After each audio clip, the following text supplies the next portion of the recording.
హిందీలో 'చావా' ఉంది. అంటే తెలుగు డబ్బింగ్ కాబట్టి ఇది తెలుగు టైటిల్ ఏమన్నా పెట్టడానికి అవకాశం లేదనుకున్నారా? అంటే ఆల్రెడీ 'చావా' అనే ఒక టైటిల్‌తో ఈ సినిమా ఎక్కడికో ఎళ్ళిపోయింది. ఇప్పుడు మళ్ళీ దాన్ని మనం తెలుగులోకి తీసుకొచ్చి ఈ సినిమా, ఆ సినిమా ఒకటే అనే కన్నా కూడా ఈ ఈ మధ్యలో ఏంటంటే అన్ని ఈ లాంగ్వేజ్ ఏదైనా సరే యూనివర్సల్ టైటిలే పెడుతున్నారు. సో, అన్నీ మొత్తం పాన్ ఇండియాలో ఎక్కడికెళ్ళినా కూడా ఇది ఈ సినిమా అని చెప్పి గుర్తించడానికి అని చెప్పి. సబ్జెక్ట్ యూనివర్సల్ గదా! అంటే ఒకవేళ తెలుగు స్టార్స్ రీమేక్ చేయడానికి ఎందుకంటే మీ కాంపౌండ్ మన 'అల్లు అర్జున్' లాంటి వారు ఉన్నారు. ఇది ఆయన కూడా పాన్ ఇండియా స్టార్. సో, దీన్నేమన్నా కొంత మార్చేసి ఆ విధంగా చేసుకోవడానికి ఏమన్నా రీమేక్ అని ఆలోచన రాలేదా? లేదండి. అంటే ఒక ఇట్లాంటి ఒక మంచి సినిమాని రీమేక్ చేసేసే ధైర్యం అయితే నేనైతే చేయలేను.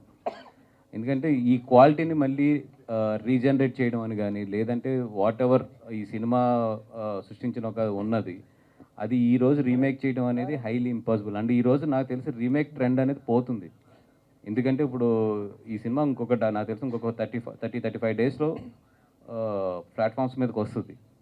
వచ్చిన తర్వాత ఈరోజు రీమేక్ అనేది ఇంక లేదు. ఐ థింక్ ఫ్యూచర్‌లో రీమేక్ అనేది చాలా తగ్గిపోతది. బికాజ్ ఎందుకంటే ఆల్ లాంగ్వేజెస్‌లో ఓటీటీస్‌లో రిలీజ్ అవుతున్నప్పుడు ఒక 50, 60 డేస్‌లోని ఐ థింక్ ఇంకా రీమేక్స్ అనేది ఐ డోంట్ థింక్ సో.